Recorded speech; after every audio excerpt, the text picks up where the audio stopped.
Welcome to Startup Climb, where we bring you interviews with startup founders. Through this podcast, we hope to go behind the curtains to find out where it all begins. This is an inside look on their journey, their struggles, and how they overcome adversity. On today's episode, we have Linus Tan, co-founder and CEO of District. District is a Singaporean startup that aims to be a turnkey retail as a service platform to help digital brands go from online to offline. Welcome, Linus. Right, so hi Linus. Hi, Hyun. Right, so for listeners that might not know what you do at District or your team, could you share a little bit more? All right, yes. Hi guys, my name is Linus. So I run a startup called District. Still a relatively new startup, young in the sense where we're still about a year or two in. And District is actually in the retail space. So initially we started District as what we call an online to offline retail play, where we're trying to help online brands overcome the high barriers to entry into physical retail. And that's mainly this is mainly the thesis of what startup is. Essentially how it works is we actually build and manage and design data-enabled retail spaces. And then brands actually have a pay-to-play model. We work with online brands, and we have this model for them where they pay to play to be a part of a store, to actually give access to their customers a place to actually experience and try the product. And essentially, so that's essentially what District does in a nutshell per se. Right, so can I get a sense on how big is your team currently? Currently our team has been significantly reduced actually. When we started out, it was just me and my co-founder, my first co-founder, Mark. So he was actually a friend that I got to know from the army actually. And then from there, we actually expanded our co-founding team to another friend of mine called Kevin. So there's three of us. And along the way, we picked up, not really picked up, we had friends reach out to us and we reached out to them to ask them to come on board and help us in our journey and stuff. But I guess currently, because to give a bit more of a relevant answer towards that, because of the whole situation, we've actually scaled down a bit. And what we intend to set out to do and what I described to you earlier about District is also actually going through a change. In that sense, and I guess in that process we actually downscale our team So now it's really mainly still the three co-founders, and we still have a couple of friends helping us alongside in different ways, from business development to design, marketing, and the tech stuff as well. Yeah. Right. So I was just wondering, with the increased prevalence of online marketplace, for example Lazada, Shopee, etc., even Carousel, right? Why do you choose to go what I think might be an opposite direction, where you go into retail, where most retailers are trying to go online? Right. So this is a good question. And I get that a lot because I think a lot of people will think what we do is very opposite, very contrarian to the whole current thesis of things going online. I think that's true. Definitely the online market has been growing at a rapid pace. And even more so with the current pandemic and the whole virus situation, where I guess people are mainly forced to spend their money online because they can't go to stores and whatnot. But I think the reason why we went into the physical retail space, or why we thought there was a market there, was actually when we looked at the data to a certain extent, a majority of retail spending still actually happened in the brick and mortar space. So right. Globally, maybe if I'm not wrong, globally in even in 2019, right, before the whole virus situation, about 85% of retail spend actually happened in the physical stores, whereas only about 15% happen online.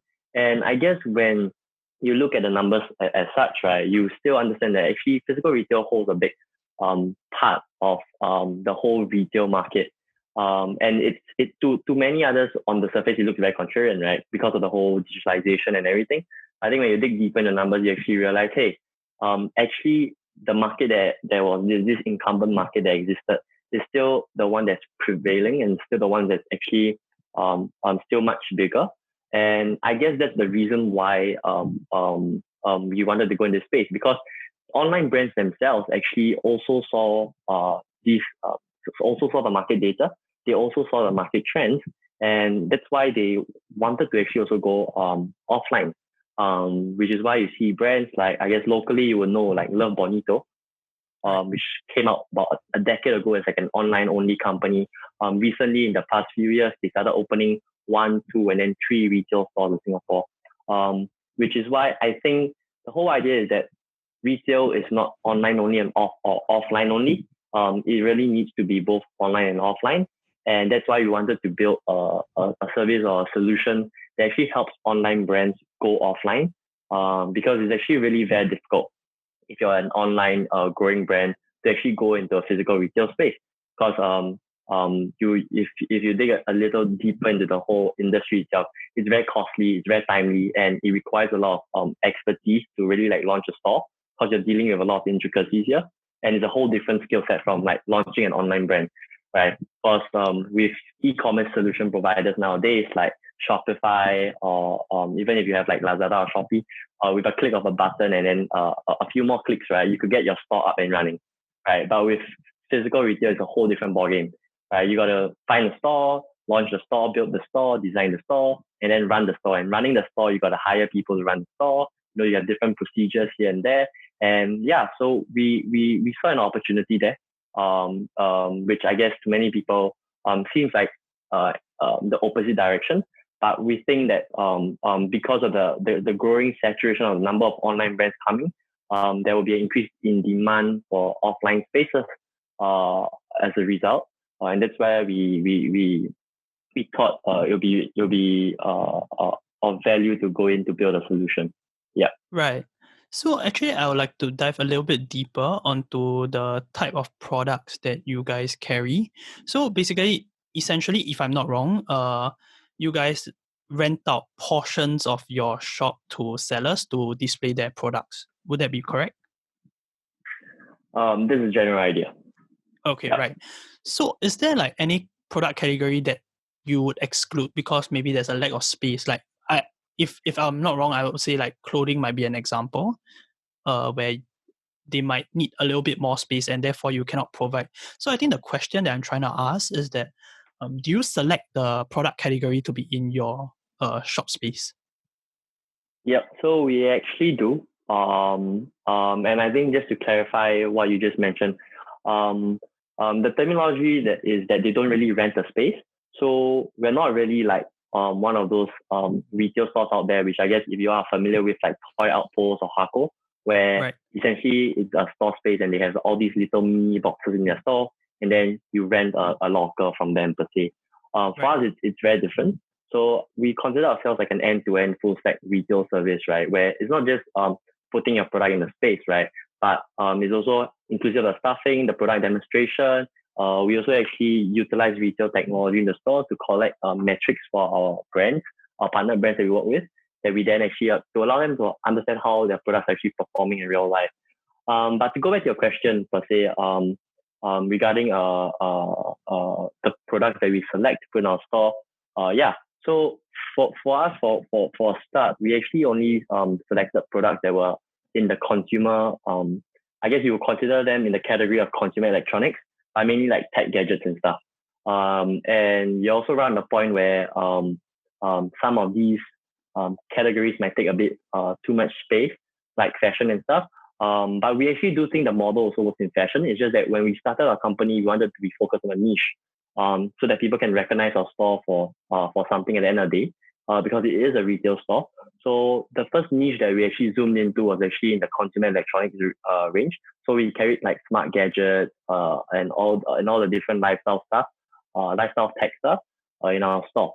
So mainly, yeah, that was how we actually selected our first product niche. Right. I see. So I think just now we did mention a little bit about the whole virus situation going on, and like the COVID situation hit retail pretty badly, with most retailers being unable to operate during the circuit breaker period. So like I'd like to know if like district was hit like how badly was the district hit, and what do you do to pivot as a company, or what are you doing? Yep. So definitely, I think definitely every retail company or physical retail company was hit badly, but I think we were quite lucky at the same time.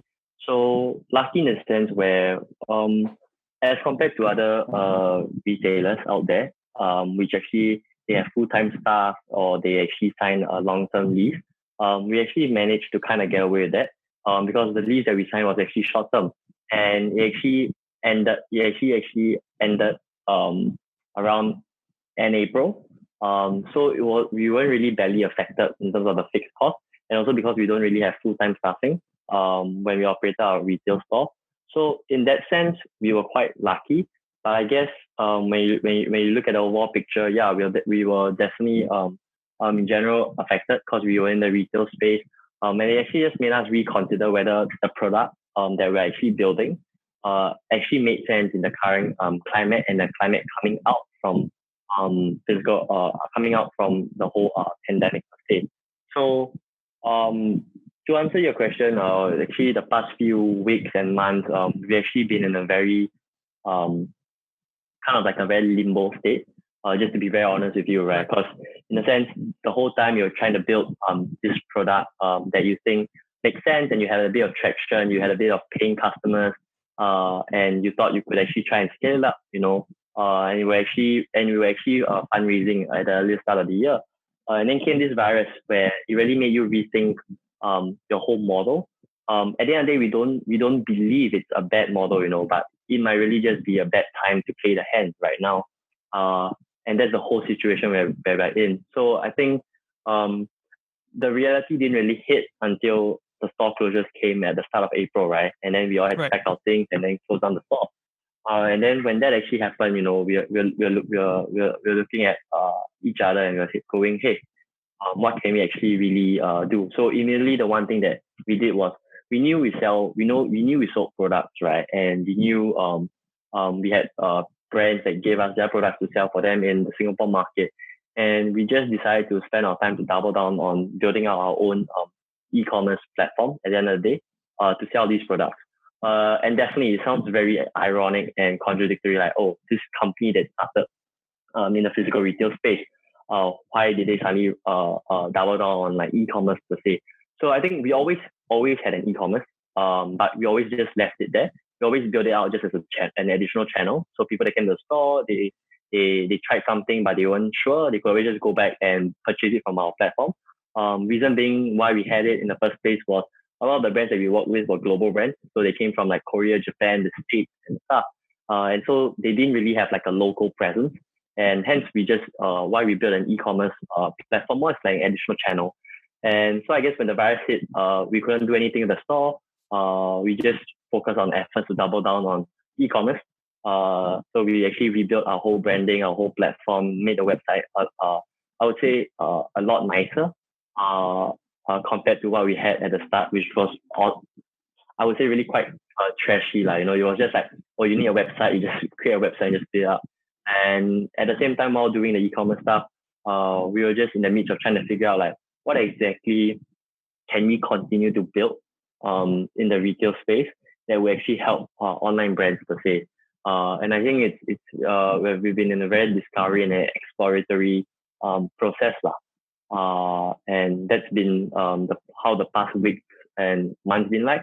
And I think coming out from the virus, we're definitely very aware that things will be very different, especially now. So if you look at things when you're going out to get groceries and stuff, or you're entering a mall, you really have to use your phone to scan the QR code and then enter your details to mark that you've been in the store. And then when you leave, you have to do the same process, right?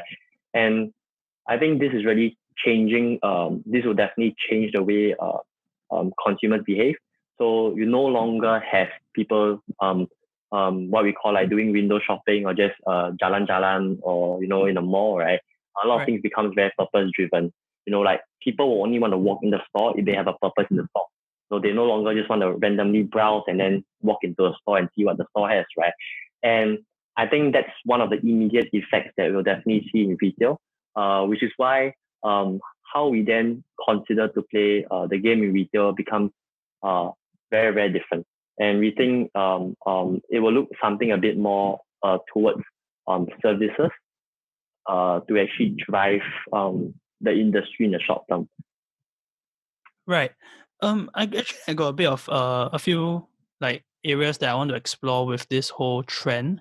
How long do you think the trend of like basically no window shopping, and just now you mentioned the purpose-driven shopping, would last? Because ultimately, in my opinion, I believe that this whole COVID situation, yes, it might be here for a while, but eventually, do you not think that people will go back to the window shopping state? In my own personal opinion, I absolutely believe we will regress to a mean. Like whatever we're having right now might be it's kind of like a shell shock effect. It's a systemic shock in the whole industry. But you're kind of right. Like I also tend towards the train of thought that definitely things might regress to a mean, and then we go back. We may or may not, right, go back to the normal state, but definitely we will return back to a time where the social behaviors that people always had will come back. And I think that lies in my perspective that I think when you look at the human psychology of things, right? Humans are social animals, right? And it's something that's never really changed in time, right? Since our hunter-gatherer times, we've always been together as teams and in groups. And and when you consider that, I guess that aspect, you would come to realize that, hey, like at the end of the day, people will still want to go out, hang out with their friends. They might just go out in groups. And I think it's currently just mainly the restrictions and the measures that we have in place that prevents us from doing that. But I think if when things get better, things will definitely regress back to a mean or to a steady state of what we've previously known. But I wouldn't say for sure things will be the same. Because it might really change a lot of behavior.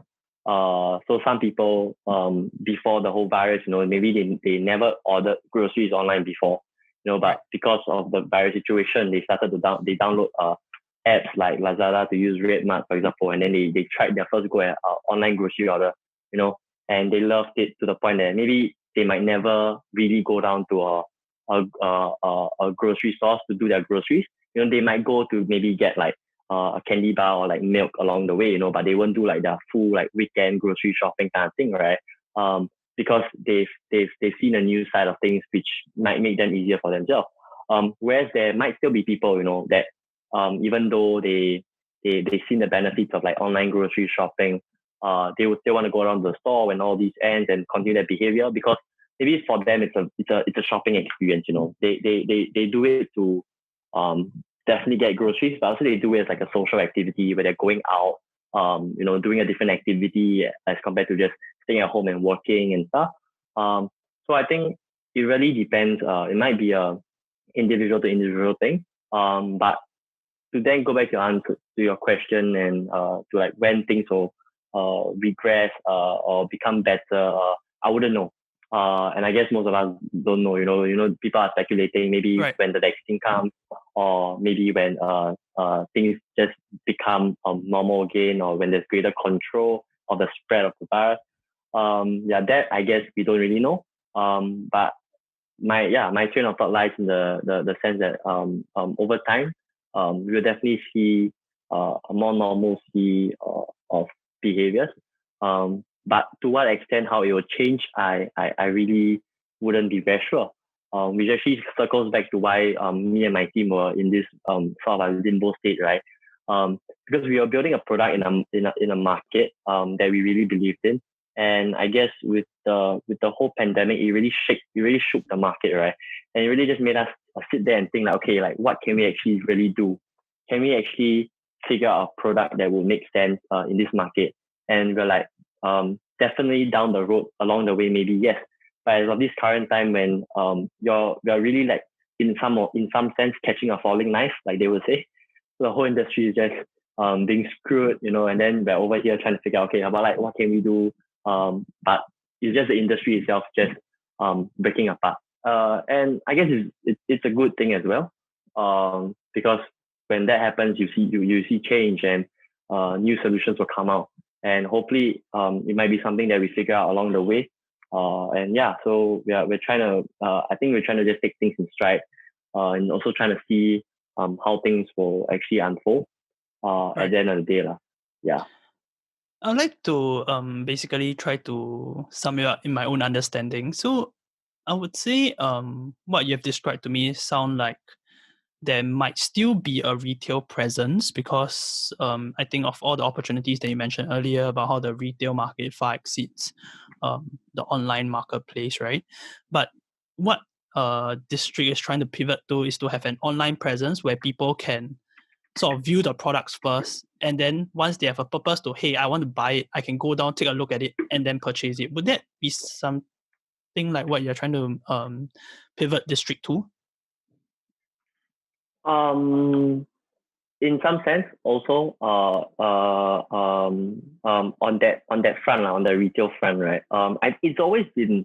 I think we've always known this customer journey, and that was always the customer journey that we were actually trying to build out.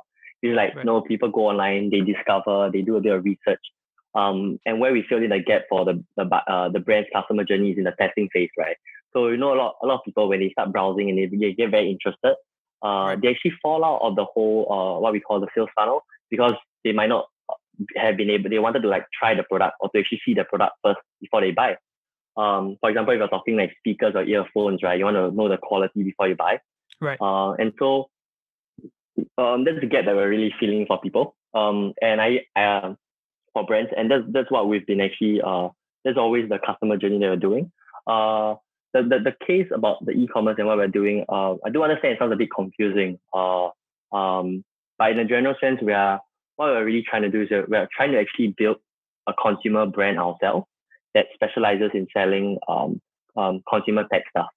And I think why we think that's important, I think in our realization of actually trying to build this business or this startup, which actually is termed as what we call retail as a service, we came to realize that it may or may not make more sense if you actually have a consumer facing company that already has customers and stuff, and you have a consumer facing brand, and then now you're just trying to solve the problem for access to physical retail for these online brands, and then you just offer a space in your store.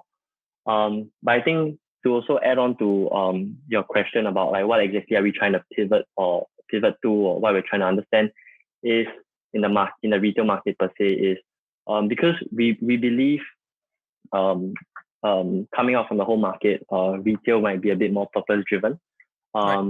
It might be based on a lot of like services and stuff. So it'll be about people going to get their needs fulfilled.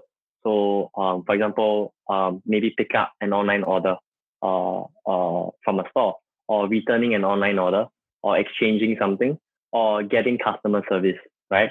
Like, something's wrong, something's not working, you go to a store to fix it.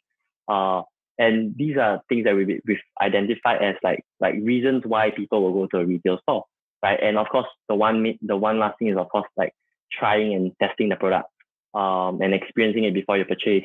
So I think what we think is, previously, the company that we built, which actually saw physical retail to be the main, physical retail, being in a retail store to be the main product, that's shifting into something that's not being moving forward, not being one of our main products, but maybe being a part of our product offering, right? And our goal at the end of the day is trying to actually build a service infrastructure for online brands that requires a physical space to be able to provide these services. And we want to be that company that actually helps them provide these services to their customers per se.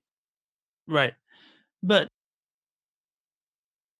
how do you like select, like, for example, you did mention earlier that you were building tech as a niche, but is it specifically brands that consumers would find hard to access to in Singapore? Like if there are no like distributors, or is it like how do you select the tech brands that you work with for their products to be on your platform?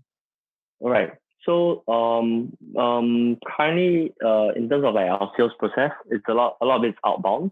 So it's outbound sales outreach. So in a sense, how do we actually select. Usually, a lot of these brands they actually won't have distributor in Singapore. The ones that we try and work with, unless you are working with the distributor themselves lah. So a lot of the big brands, like Garmin, Fitbit, Sonos, they already have a distributor in Singapore because the actual parent company is very big overseas, right, in the States or something. So our goal is actually to work with like independent brands, so brands that actually build their own product per se. And frankly, you don't really find a lot of these kind of companies in Singapore, right? A lot of the tech companies you have are all usually like carried by a distributor. So that's why our outbound process mainly sees us reaching out to overseas countries where you have all these other startup companies or independent companies and stuff building their own tech gadgets, right? And our purpose for them is that they are usually in these markets, right? For example, in Korea, the States, or in Japan, their own home market per se, and they sell online, right? And when they sell online, they sell it to every country or most countries in the world because it's very easy to set up, and now you can just ship it anywhere in the world. So our offering to these brands usually is like, hey, we have this store in Singapore, and if you think Singapore is a great market for yourself, why don't you come on board our store platform and then get people in Singapore to be able to try your product. The people that are your customers or are potential customers who will be able to try before they actually want to purchase your product.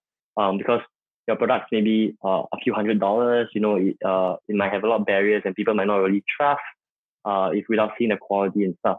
So that's how really we reach out to tech brands. But if you're asking more about what kind, we target broadly companies that sell tech gadgets, right? But we don't really target those that sell like fridges or washing machines, which are like the very consumer electronic kind of stuff per se. So we focus more on like alternative tech sometimes. So like up and coming stuff, like sometimes the more of like the newer innovations that you don't really see very often. And there, yeah. So that's the kind of product that we focus on. But wouldn't it be very expensive? Like in my opinion, like that, like because international shipping will always be something very expensive. Wouldn't district be bearing the brunt of the cost of actually managing and upkeeping the various product lineup? Like for example, if a customer want to buy a product like let's say Nano Leaf, right? Wouldn't it be very expensive for district if let's say the purchase quantity is not a lot because like you will incur a lot of shipping costs, etc. Yep. So actually, the brands that we actually work with, they actually incur the cost to ship it to us. So we actually we work as like a service provider. So we're like an extension of a brand themselves. So we're not there to pay for the products up front. We're not there to pay for the shipping or anything. But we're more of like a extension of the company in a local market, in a physical store.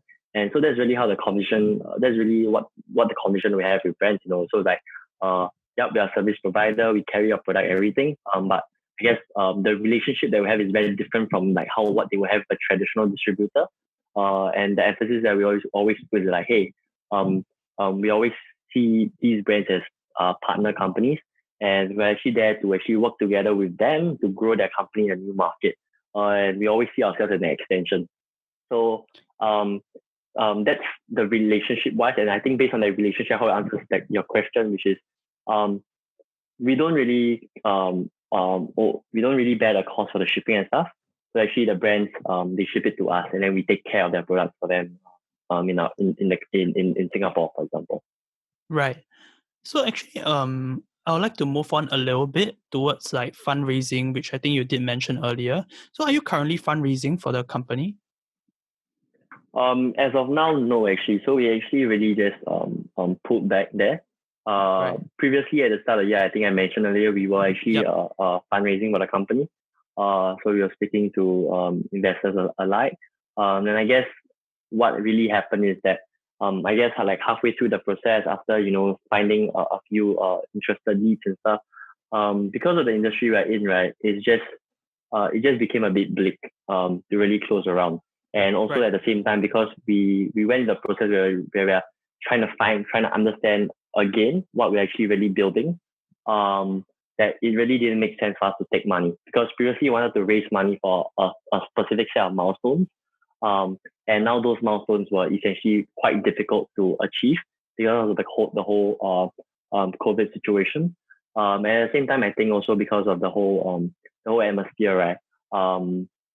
Mainly for two reasons. I think firstly, we're in the retail space, right? And a lot to investors, to them, I think if we ourselves felt that we are catching a falling knife, if they were to invest in us, they would feel the same way as well, right? So I think a lot of investors, even though they like in the current situation, they do invest still, or those VCs that you say, oh, we're still investing, I think they really invest in things that are more that may have greater chances of success with the whole COVID situation. That's why you see a lot of like online tools, a lot of like live events, online events kind of platforms. These are the kind of startups that get funded. And all I guess the startups that have raised a lot of money before, they try and get money in also, so that they can stay afloat. But yeah, because we're in the retail space, I think that space isn't really gonna get much money. Right. Because I think people don't really know what it will be like, and so they are just fearful of investing in this industry lah. And I think the other reason also is we were actually mainly raising our money because we're actually quite early stage, right? And we're actually mainly raising our money from like angels. Right. And a lot of these angels, they themselves are essentially investors into public markets and stuff. And I think earlier when the whole crisis actually hit, the public markets really got very badly affected. And I guess it also made them pull back a bit lah. I think because of these two main reasons, it made the climate very difficult for us to raise.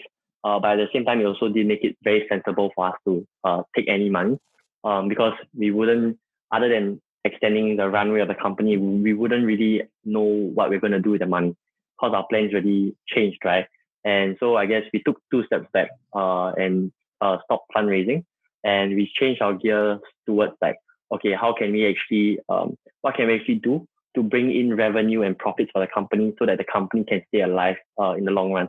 And so our focus really shifted there lah. So we stopped fundraising, and because it's a time-consuming process actually. And I think we just want to put our efforts into actually growing the company and ensuring we can get revenue to the door. Because that's the other way, I guess, of ensuring your company stays alive, right? If you're not able to raise money, yeah. Just like to pick your brains a bit, because like I think you did mention that you were initially looking to fundraise. I'd like to ask you what's the most essential quality that you look for in like an investor? Like what will you be looking for from the investor other than capital alone? Right. I think it really depends on your industry, what stage you are fundraising and everything. For us, because for us, we were in a very how do I say?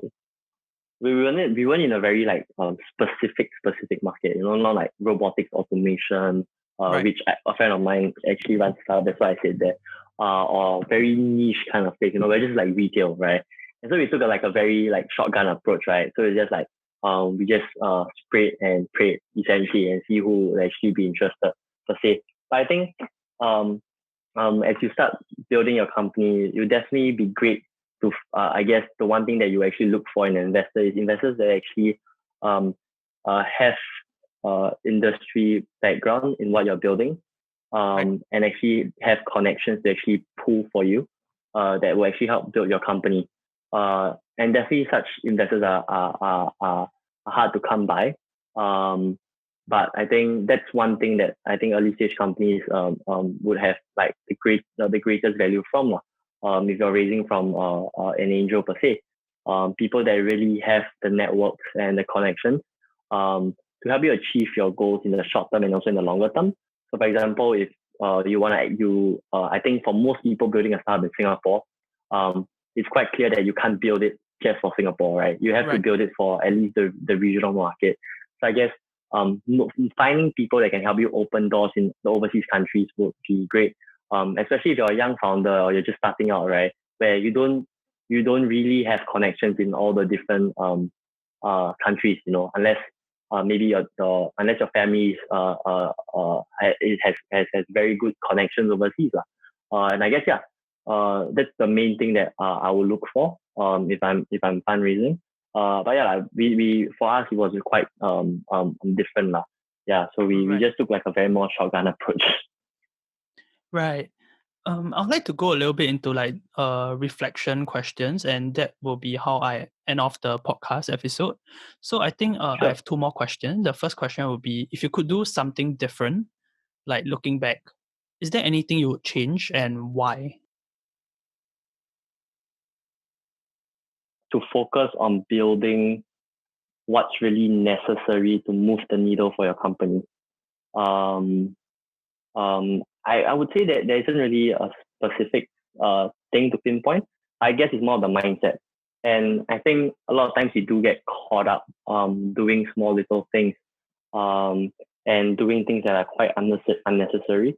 But I think if I could do something different and change it, I think it would really be to spend more time actually focusing on building the product and actually getting a bit more traction right there. Because I guess with everything said and done, I think we've never been really close to achieving product market fit ourselves, right? And I think that's really a goal for a lot of startup founders. Right. We managed to get decent traction to actually be able to bring in money for the company and everything. But I think definitely one thing that could have been spent building is to really try and actually understand how we could have built the product up and iterate it along the way so that we could actually get ourselves closer to product market fit. I think we were to a certain extent, we might have been a little too stagnant in that process, where I think after seeing ourselves get a couple of customers and stuff, we failed to actually continue to build upon the product. Right. And I think that's where things might have slowed down for us in the process. And I guess moving forward, definitely is about it goes back to the whole idea, I guess, to build like a MVP, that kind of thing, to build something valuable for your customers and then continuously iterate from there and really just focus on shipping value at the end of the day. Because shipping value is what actually at the end they will bring in money for your company because people will pay you for that. And I think to do that a lot faster would have been something that I would have loved to do because it could have moved things faster for us. But I guess also in hindsight, even if things moved faster, the virus would have still hit, right? And I think we are still being quite sunk by that. But I think just a learning point is more about like being able to move the product faster actually. Right. So I guess this leads me a little bit to my last question, which I always ask every founder, which is, could you give one piece of advice for aspiring startup founders looking to go into retail? Right. I guess now, especially with this whole COVID thing, right, there might be people that see some opportunity into retail. So Right. Okay. I was just gonna say maybe not retail, but maybe more like in just any industry. Because of the whole situation. No, but I think you're absolutely right. Like, I think there might be a lot of opportunities, especially when the industry is going under such great transformation. And especially when physical retail is such a big industry. Look at the data in Asia Pacific itself. I think it's a couple of $1 trillion really. I can't remember the exact number, but it's really, really huge, right? But I guess broadly, if you're looking to start your own startup, any industry you want to go in, I think the best thing that I would say is just really just start.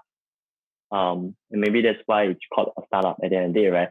But honestly, to just start, to really just make the first move, because it's really scary, it's really daunting, and you feel like there's a lot of things you don't know where to start, you don't know how to begin, and you have all these different reasons that come along the way that really holds you back from like wanting to do something. But I think the one thing that I also always tell my friends that are always contemplating about doing something is, just start, just make your first move, right? And when you start making your first move, it becomes clearer what your next move will be like. instead of trying to envision like, oh, I want to do this thing, but you don't, when you pose that question or when you pose that task or challenge to yourself, it looks too big, looks too insurmountable that you just stay away from it. And I guess regardless of what you want to do, I guess, just make your first move and just start building.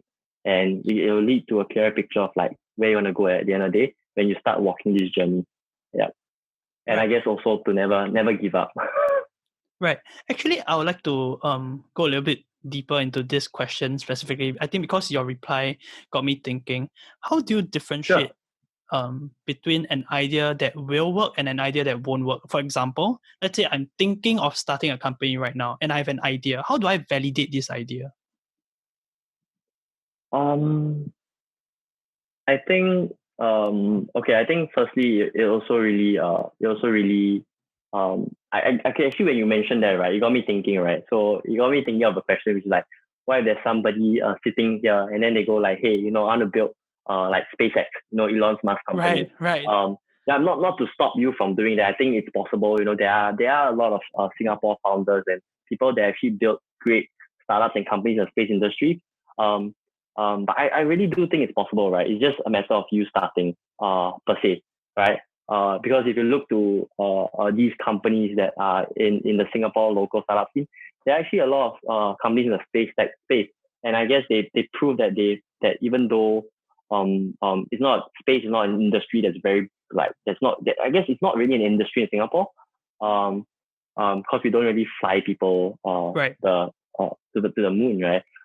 They've actually built stuff that's very interesting in the space tech area, and so I think it's still possible, right? I don't think there's anything holding you back. But I guess your question has some sort of a pragmatic approach to it, right? Or like Right. being realistic, right? On like, okay, knowing what you can do and what not. So for sure, I think when you want to build something, I guess you first got to ask yourself whether you think you can build it. If you can't, then to actually just go and find out whether you can learn how to build it. Right. But not but I guess that's part of the process of to go back to your questions, like how do you actually start this process and how do you actually validate your idea, right? I guess it's really that if you have an idea, explore it. Definitely you got to do market research first, right? And then identify who your buyer is, right? And then go and speak to them. I think that's really important because that really allows you to understand your idea. Because a lot of people, when they start startups, right, sometimes they don't start with the problem in mind, right? They always start with the idea in mind.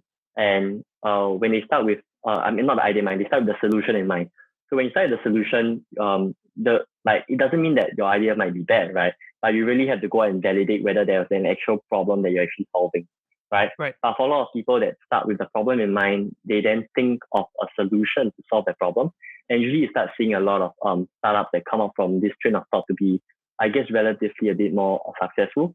And that's why you see a lot of founders, usually they've been working at, I guess the current team of founders you see nowadays is they've usually been working at a company for a couple of years or a startup, and then based on their experience, they realize that there's this problem that they face in their company. So they left and then they built a new company, and that's how I guess they validate the idea themselves, right? Because they go through the pain and the problem themselves every day, But yeah, if you're starting with a solution first, you go like, if you're sitting there and go like, hey, maybe wouldn't it be great if we have this, and that, right? And if you're going with that train of thought, then like get a piece of paper, write down your idea, start formulating it, do a bit of research online. But once you roughly have once you fully conceptualize the idea yourself, take it out, man. Take it out to the real world, to who your actual users or buyers will be, and really just ask them whether it's something that they will pay money for to actually use, or to just use it per se, depending on your business model. Yep. Right. I see. Thank you so much for your time, Linus, for coming onto this podcast. And I think for me personally, I really learned a lot on the retail space and especially how COVID has changed a lot and affected your company and how what you're actually doing to pivot out of it.